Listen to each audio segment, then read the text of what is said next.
আসসালামু আলাইকুম ওয়া রাহমাতুল্লাহ।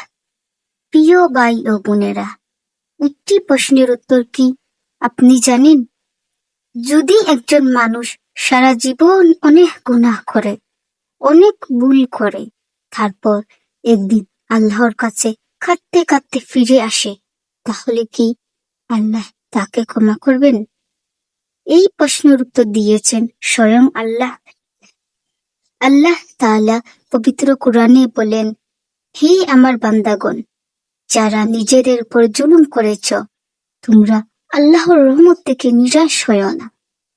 নিশ্চয়ই আল্লাহ সমস্ত গুনাহ ক্ষমা করেন। তিনি অতি ক্ষমাশীল, পরম দয়ালু। সুবহান। একটু চিন্তা করুন, এই আয়াতে আল্লাহ আমাদের হে আমার বান্দাগণ বলে ডাকছেন। আমরা ভুল করি, গুনাহ করি, তবুও তিনি আমাদের তার বান্দা বলে সম্বোধন করছেন এবং তার রহমত থেকে নিরাশ হতে নিষেধ করছেন।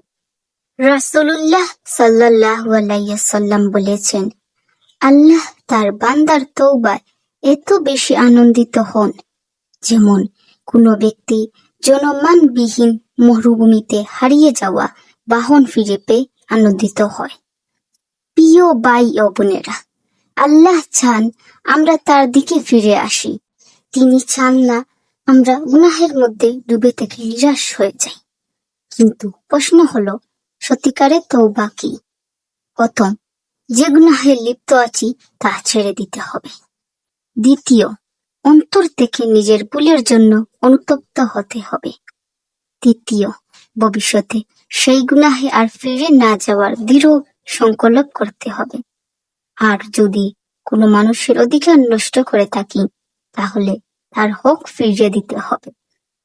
প্রিয় ভাই ও বোনেরা, শয়তানের সবচেয়ে বড় ধোঁকাগুলোর একটি হলো মানুষকে নিরাশ করে দেওয়া। সে মানুষের মনে বলে, তোমার অনেক দেরি হয়ে গেছে, তোমার আর ক্ষমা নেই। কিন্তু কোরআন আমাদের শেখায়, যতক্ষণ প্রাণ কণ্ঠনালী পর্যন্ত না পৌঁছায় এবং তওবার সুযোগ শেষ না হয়, ততক্ষণ আল্লাহর দিকে ফিরে আসার দরজাও খোলা। তাই আজই, এই মুহূর্তেই অন্তর থেকে আল্লাহর কাছে ক্ষমা চান।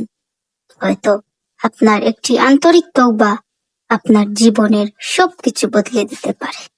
হয়তো আজকের এই তওবাই হবে আপনার জান্নাতের পথে প্রথম পদক্ষেপ। আসুন আমরা সবাই আন্তরিকভাবে বলি, আস্তাগফিরুল্লাহ রব্বি মিন কুল্লি যামবিন ওয়া আতুবু ইলাইহি।